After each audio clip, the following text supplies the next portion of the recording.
because hell is real. It's a real place. I know I've been to that motherfucker, and it ain't cool. You know what I'm saying? You know what I'm saying? I ain't gonna lie to you. I was a praying motherfucker. The 40 seconds I was dead, I was down in hell, man. I was getting tortured, man. My body turned into metallic element, man. And I could feel these hooks in my flesh, man. These coils was hooked up to this flame, and the coils would heat up, and my body would turn red hot. You know what I'm saying? My body would actually turn like you stick sword in fire when you're making a sword, and they beat it and they turn to steel red hot. That's how my body was doing. And they would heat me up, of course, and they'll raise me up way up into space. And they would slam my body back down to the pits of hell, and they would heat me up, man. We did that over and over, man. And I could feel every bit of it. I was legally dead, and I could feel every bit of it. Hey, you know, I was definitely when I was young, I was just interested in everything that they were talking about because I looked up to them at the time. So, if they called themselves the devil's this, then I called myself the devil's that, but it wasn't right, the devil's daughter. You was back then. Yeah. I called myself Gangsta Boo, the devil's daughter. and you know, people were scared that we used to have our own language that we talked to like not trick fans, but just it was I wouldn't say it was a character, but you know what I'm saying? With entertainment. All right, y'all. So we have Lord Infamous, DJ Paul, Juicy J, Gangsta Boo, Koopsta Nika, and Crunchy Black. They came together in the 90s to form one of the most influential hip-hop groups of all time, the 3-6 Mafia. But the group was as controversial just as they were successful, building up a reputation as devil worshippers. Now, with half of the members of the group now dead, a lot of people been cooking up some wild theories. And we gonna check out all of them. Now, with their music, 3-6 Mafia put Memphis on the map, cultivating that southern hip-hop sound that we know today. The group, they weren't just successful, they were pioneers. They found their roots in horrorcore and shared their love of horror movies. DJ Paul and Lord Infamous actually started the group as a duo called the Serial Killers. They made a name for themselves all the way back in high school, where they were distributing their mixtapes, cutting in their own obscure songs with popular rap songs out at the time. And then I started DJing as a way just to promote our music. Right. So I would make mixtapes where I would be playing like the hottest artists like NWA, LL Cool J, Public Enemy, whatever. Then I would ease in one of our songs. Yes. And then I would come to school the next day and they'd be like, hey man, what was that fourth song on there? I'm like, I gotta think, I don't know. That was me, You like it? Huh? You like it? Huh? It works. They pushed dope to make the cassettes.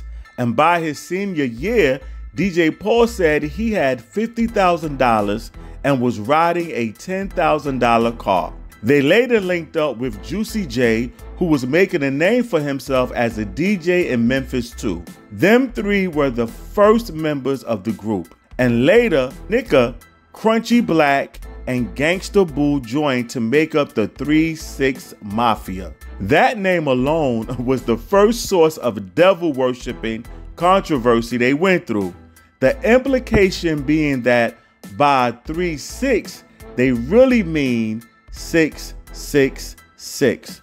The connection is especially easy to make, but Lord and Paul were horror movie fans, and they brought that dark vibe into the music. You guys were extremely close growing up. Yeah.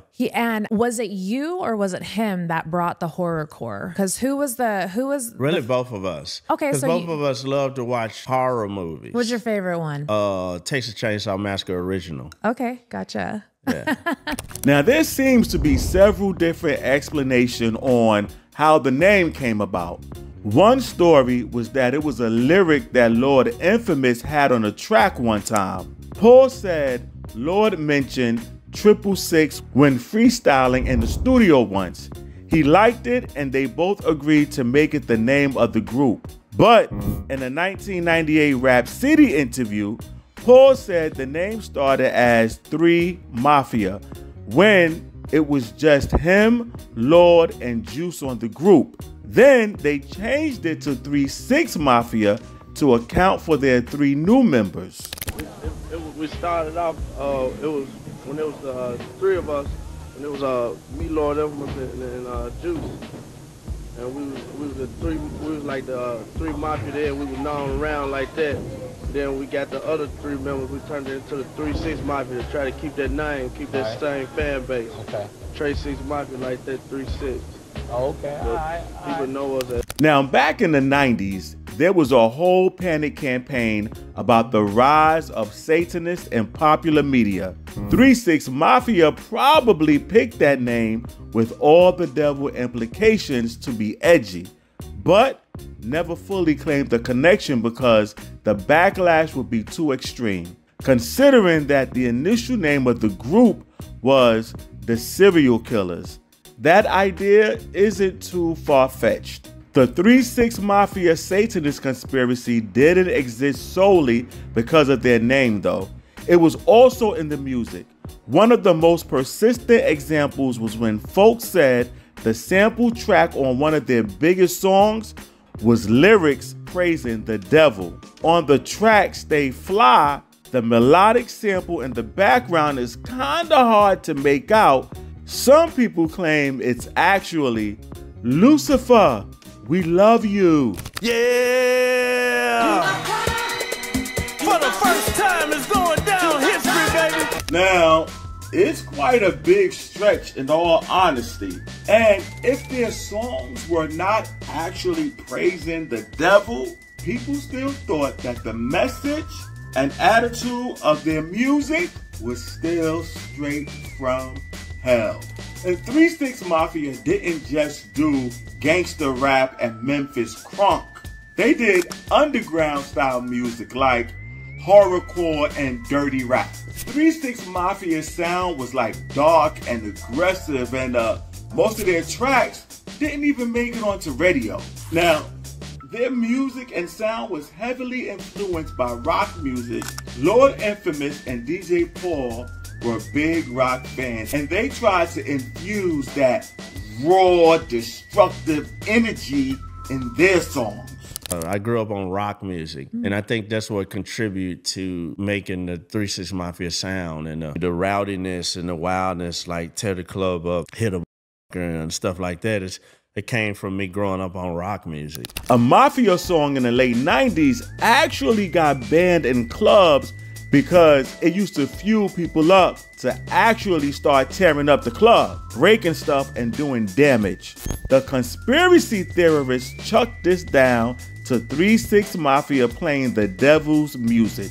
Going from the 90s to the 2000s, their style of music did change as they evolved into becoming mainstream attractions. The 2000s were definitely the peak of all their commercial success.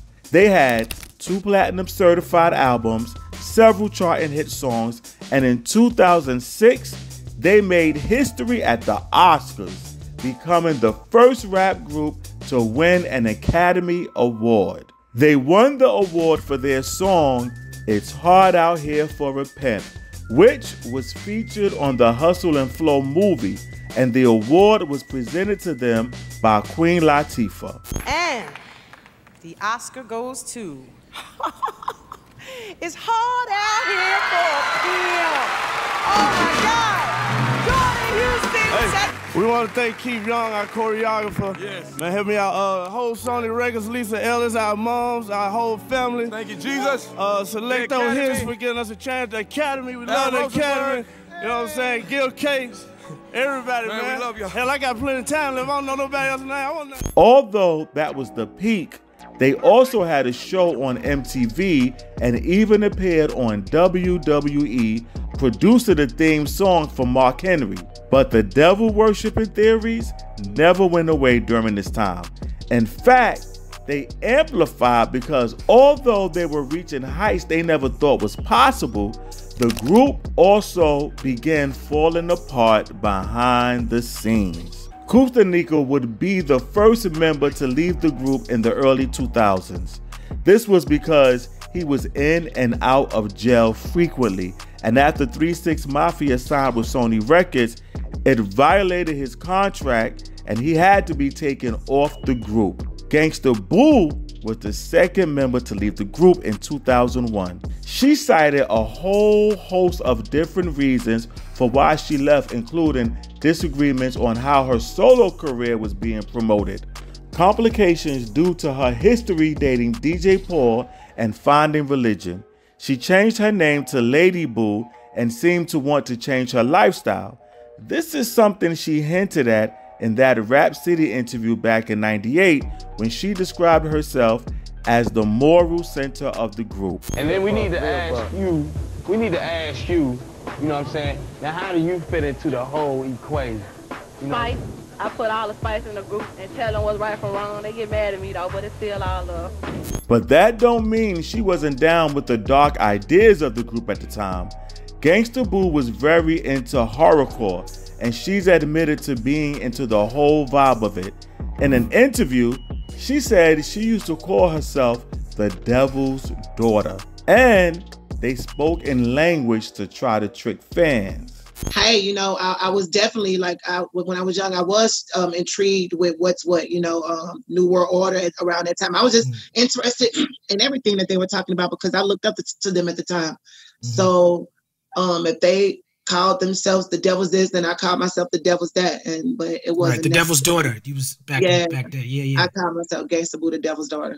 and you know, people were scared that we used to have our own language that we talked to like not trick fans, but just it was I wouldn't say it was a character, but you know what I'm saying? With entertainment. Yeah, like a horror movie. It's entertaining. But going back to the 2000s, and Lord Infamous, who's held as the best rapper of the group, also had to leave because just like Coop, he got arrested and violated his contract with Sony. That meant by the time 3 6 Mafia received their 2006 Oscar, there were only 3 members of the group left: DJ Paul, Juicy J, and Crunchy Black. Crunchy himself later left the group, which left 3 6 Mafia as a duo: DJ Paul and Juicy J. The one-by-one method by which 3 6 Mafia had fallen apart served the Illuminati narrative that their destruction was penance for the success that they enjoyed while being tools for serving the devil. But there was someone else who left 3 6 Mafia, and that was Delmar Lawrence. Delmar, or Mr. Del, used to make music for the group and help write the songs. He left 3 6 Mafia in 2000 and went fully into Christian rap. With the partying lifestyle and taking drugs, left his soul empty. Del realized something was missing. I mean, I loved it. But after you witness all of that, you're like, is that it? My soul felt empty, you know, like it was no purpose in what I was doing. I always wanted something with meaning, something with passion, something that not only people can feel, but I can feel, and I can feel proud to do. I remember I wasn't proud when, you know, my songs were played in front of my mother or my nephew. And he was the first to leave and talk about the group like that over the years. Both Lord Infamous and Crunchy Black talked about the devil multiple times and about going to hell. Because hell is real. It's a real place. I know I've been to that mother. And it ain't cool. You know what I'm saying? I ain't gonna lie to you. I was a praying mother.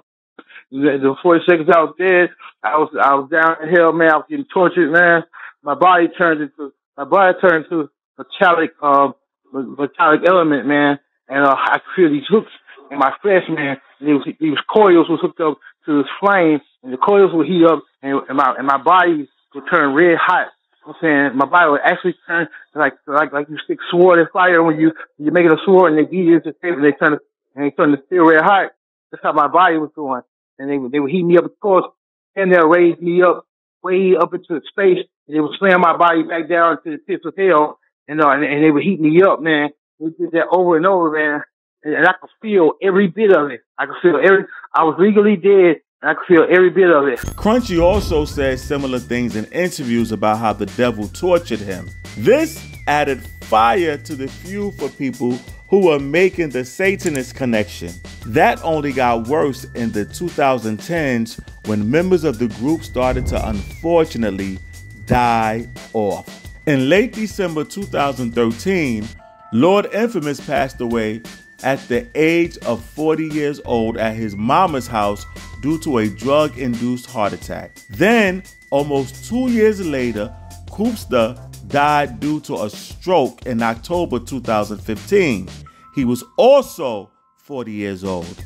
And finally, in 2023, Gangsta Boo died age 43 after she accidentally overdosed on white powder laced with fentanyl. Gangsta Boo did used to do coke, but she had no idea about the fentanyl. Drug use was another controversial part of 3 6 Mafia that contributed to the devil worship and conspiracies.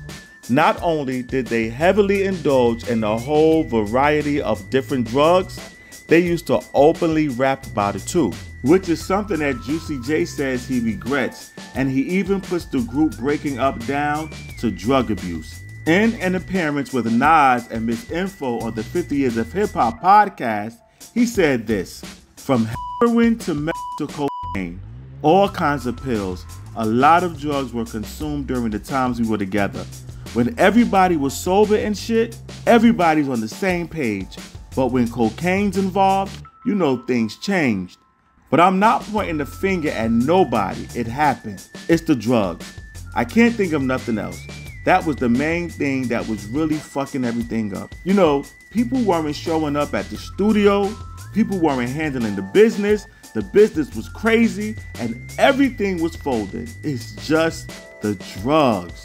Juice even recounted a time where he broke into the late Lord Infamous hotel room to wake him up as he was passed out while high on drugs. "I had to bust up in Lord Infamous' room before, and I was almost in tears," he said. "I thought the ninja was dead at first, so I had to go get the keys because he wouldn't answer the phone. I was banging on his door, so I had to bust up in his room and had to pretty much beat him, using a pillow to wake him up." When Crunchy Black was asked about whether or not he thinks the same as Juicy, he said he took drugs all the time and he was never late. Everyone's on the same page, but when cocaine's involved, things change. But I'm not pointing to a figure at nobody. Can't think of nothing else that would have caused the group to break up and said, you know, why people wasn't showing up in the studio. Business was crazy. Everything's folding. It was the drugs. Yeah, I feel like it could have been the drugs, but I did drugs and I was always on time. So, you know, I ain't gonna lie, like I wasn't, you heard me on the song. So I did drugs, but if they said be somewhere, I was there. Whatever time they said, just like I was today, I was early. You know what I'm saying? Yeah, I was early. And I'm not on drugs now, but I'm always on my business. You get what I'm saying? He also said the drugs of choice was cocaine, but he ain't know nothing about meth. He also admitted that he thinks cocaine is the worst drug of them all. All of those factors contributed to the conspiracy theories that still persist today about 3 6 Mafia being Satanists. Even though DJ Paul himself had said on multiple occasions that it was all for entertainment. So there was no real satanic reasoning behind the name. No. The lore has always just kind of like your reputation precedes you. Yeah. It was just an image. It was just something that was cool. Right. Like I said, we did, you know, study like killers and stuff like that, but we never studied Satan or any of that. I don't know nothing about all that. Yeah. He also said Lord Infamous wasn't being straight when he was chatting all Satanist stuff in the interview. He said Infamous was just high, and they both grew up going to church. I know Lord Infamous has gone on record to say that he dabbled in like Satanism and all that stuff. Yeah, he didn't do that for real. He didn't? Hell no. I just watched an interview with him last night where he was talking about how he went to hell and demons were torturing him, and like it was crazy. And I was yeah, just he like, was just high. Yeah. Okay. I mean, I grew up singing Amazing Grace in the church, and I was playing the organ. Everybody know that. So the idea that 3-6 Mafia are Satanists remains one of those theories that certainly have legs, but no evidence.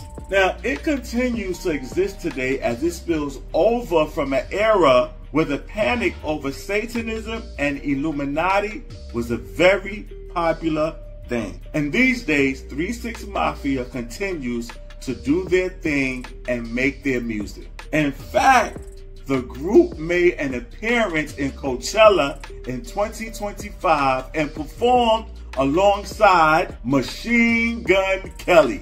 Now, devil worshippers or not, and look, we'll never know.